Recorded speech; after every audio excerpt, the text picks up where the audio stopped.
Sebelum menonton, jangan lupa like, subscribe, dan tekan tombol lonceng. Selamat menyaksikan. Salam jumpa sahabat Eljon dimanapun Anda berada. Senang sekali saya Laura Putri Pariwisata Indonesia dan rekan saya Monica Francisca Konado, Miss Earth Indonesia 2020.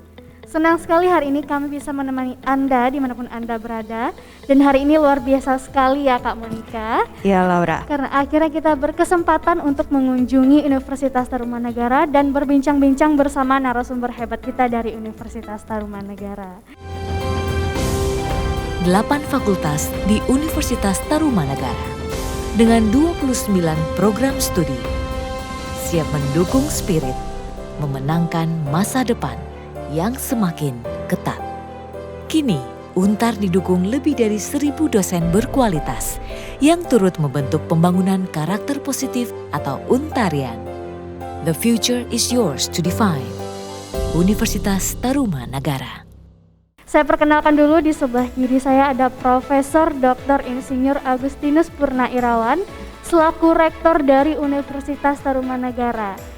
Dan di sebelah kiri saya juga, yang sedikit jauh dari saya, juga telah hadir Bapak Jap Cibeng, PhD, selaku Ketua Lembaga Penelitian dan Pengabdian kepada Masyarakat. Salam sehat Bapak. Salam sehat semuanya. Salam sehat. Oke Bapak, kita buka maskernya sebentar. Biar kelihatan wajah cerah cerianya hari ini Bapak, Laura. luar biasa. Dan meski kita membuka masker, kita tetap menjaga jarak ya. Iya. Tetap menerapkan protokol kesehatan dan kita juga sehat. Oke Bapak, saya sangat tertarik dengan topik hari ini, yaitu tentang pengabdian kepada masyarakat. Nah, saya ingin bertanya, yaitu Universitas Tarumanagara mewajibkan mahasiswa dan dosen untuk mengikuti program PKM atau pengabdian kepada masyarakat. Boleh cerita sedikit Bapak, PKM itu apa dan apa saja bentuk dari PKM itu sendiri? Baik, nanti saya akan sampaikan, nanti Pak Yap Cibeng PhD akan menambahkan. Program PKM atau pengabdian kepada masyarakat adalah satu program yang wajib dijalankan oleh suatu perguruan tinggi karena masuk dalam tridharma perguruan tinggi, yaitu pendidikan pembelajaran, penelitian publikasi, dan pengabdian kepada masyarakat. Jadi Universitas Tarumanagara tentu harus menjalankan bersama seluruh dosen dan mahasiswa, karena mahasiswa itu juga punya kewajiban melakukan pengabdian masyarakat selama studi itu minimal 1 kali melakukan kegiatan. Dan kegiatan pengabdian masyarakat di Universitas Tarumanagara merupakan bentuk implementasi dari layanan kepakaran para dosen yang juga disertai oleh para mahasiswa. Dan ini penting sekali, mengapa? Karena perguruan tinggi tidak saja menjadi menara gading di dalam perguruan tingginya atau dalam kampus, tetapi juga mau hadir di masyarakat, memenuhi kebutuhan masyarakat, mengatasi persoalan-persoalan yang ada di masyarakat. Sehingga kehadiran perguruan tinggi bersama dosen dan mahasiswa ke masyarakat itu menjadi suatu hal yang sangat penting. Sebagai contoh kasus, misalnya yang terdekat sekarang ini adalah sentra vaksinasi. Ya, kita semua diharapkan sudah vaksin, kemudian vaksin pertama, kedua, dan mungkin nanti suatu saat ada yang boosternya ya. Dan Untar begitu mendengar bahwa dibutuhkan oleh pemerintah di DKI Jakarta pusat sentra vaksinasi, tentu Untar segera menawarkan diri untuk bisa juga disurvei cocok enggak lokasinya, adakah tenaga ahlinya untuk melakukan vaksin dan seterusnya, adakah mahasiswa yang bisa terlibat dan seterusnya, dan kemudian Untar ditetapkan menjadi salah satu sentra vaksinasi. Ini contoh bagaimana Untar punya kepedulian kepada masyarakat sekitar dengan hadir memberikan layanan vaksinasi. Silakan Pak Yap, tambahkan. Baik, terima kasih. Setuju dengan uraian Pak Rektor. Jadi memang PKM atau pengabdian kepada masyarakat di Untar adalah satu kewajiban baik bagi mahasiswa maupun bagi dosen. Sebagai contoh, dari Fakultas Kedokteran ada sentra vaksinasi, ada juga misalnya fortifikasi omega 3 di daerah pegunungan untuk meningkatkan kecerdasan anak-anak sekolah dasar. Itu sudah dilakukan beberapa tahun. Kemudian khusus sesuai dengan bidang keahliannya, misalnya fakultas mahasiswa dan dosen fakultas ekonomi dan bisnis itu melakukan penyuluhan, pendampingan UKM di Provinsi Jambi atas permintaan dari pemerintah daerahnya bekerja sama, kolaborasi, bukan hanya memberikan ceramah tapi pendampingan sampai membuat business plan-nya sampai detail satu persatu. Luar biasa sekali. Bukan hanya mahasiswa yang diwajibkan, tetapi juga dosen-dosen. Dosen. Ini keren sekali dan saya tertarik dengan kata wajib. Mengapa PKM ini atau pengabdian kepada masyarakat ini diwajibkan? Pak Rektor atau Pak Yap, silakan.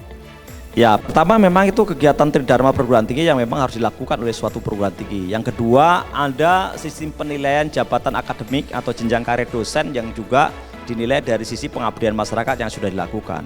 Di luar kewajiban ini, kewajiban moral yang paling besar adalah bahwa kita harus membangkitkan semangat masyarakat, berkontribusi untuk meningkatkan kehidupan masyarakat, berkontribusi untuk mengedukasi masyarakat untuk hal-hal positif.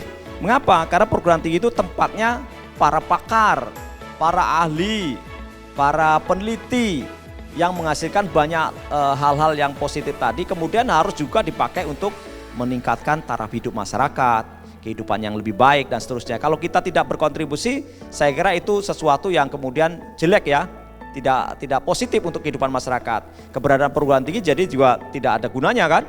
Nah, oleh karena itu dengan kita terlibat kepada masyarakat, perguruan tinggi kemudian merasa juga punya kewajiban untuk mengangkat kehidupan yang lebih baik untuk masyarakat kita. Jadi secara umum ada kewajiban secara peraturan, tetapi juga ada kewajiban secara moral.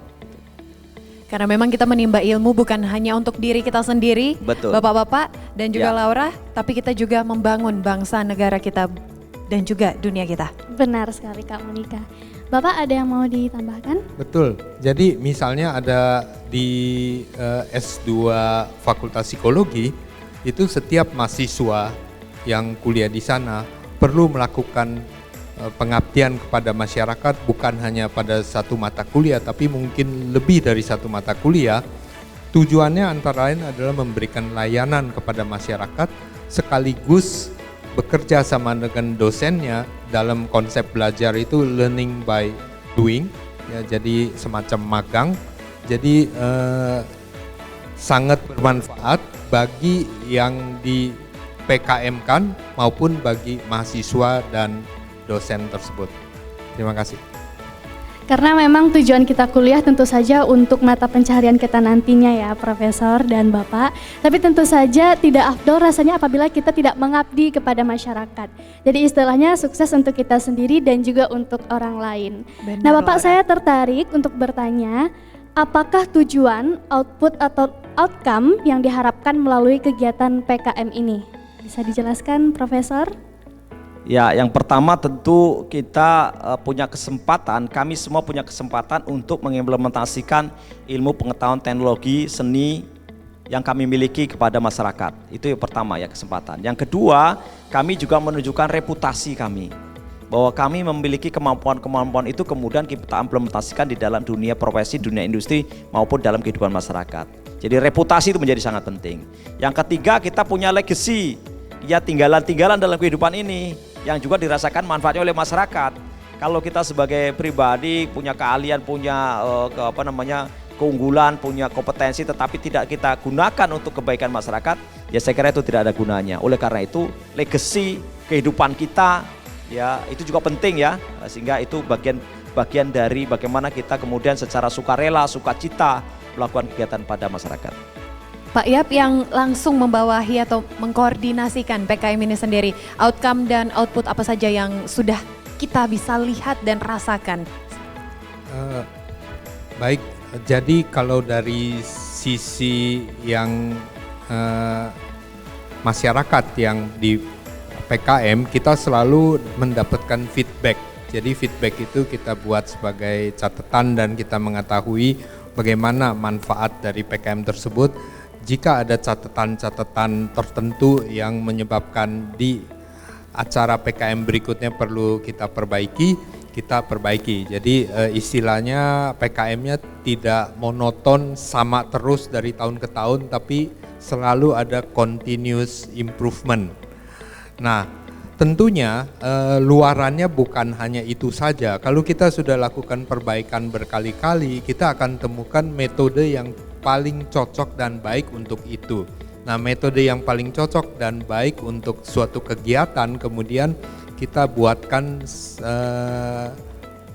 dalam bentuk modul ataupun model yang kemudian kita buatkan hak cipta juga.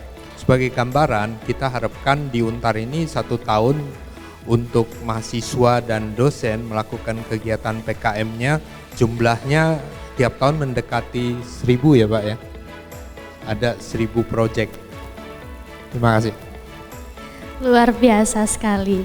Nah Bapak, di tengah pandemi ini kita sama-sama tahu bahwa tentunya sulit untuk melaksanakan berbagai kegiatan. Nah jadi bagaimana Universitas Tarumanagara menggelar program-program di lapangan termasuk PKM ini sendiri, apa yang dilakukan oleh mahasiswa dan juga dosen Universitas Tarumanagara di masa pandemi ini?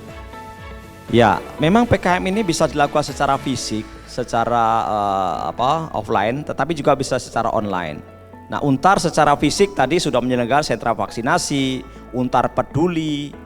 Ada Untar Peduli itu adalah untuk memberikan donasi kepada masyarakat.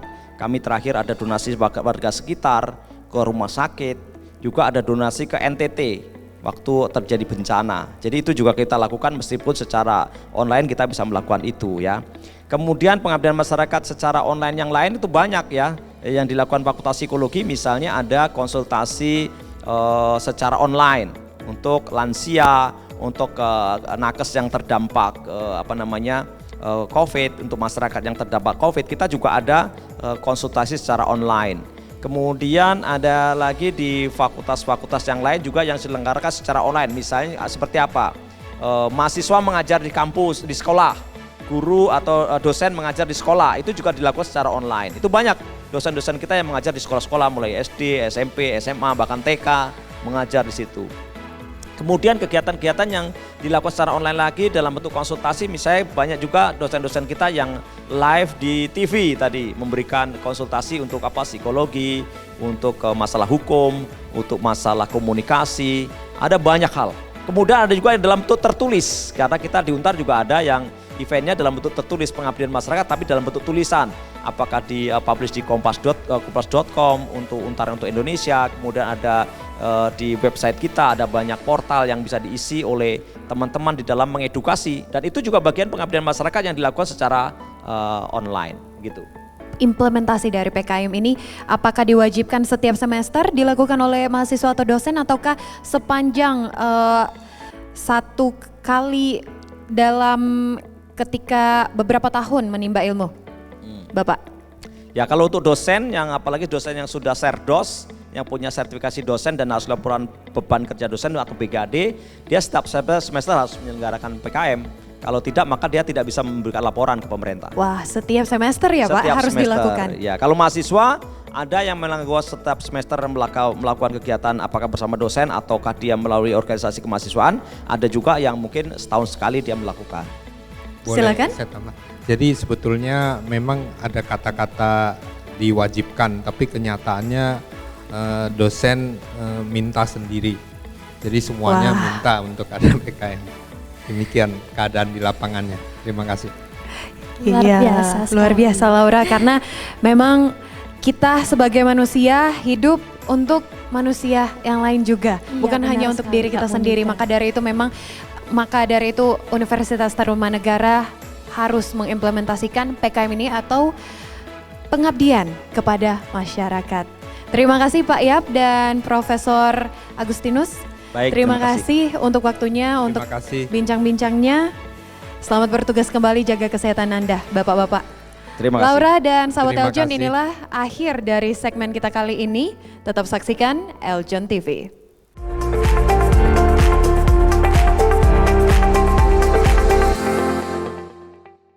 Hai Sobat Eljon, sudah selesai nontonnya? Jangan lupa like, subscribe, dan tekan loncengnya untuk dapat update terbaru dari Eljon TV.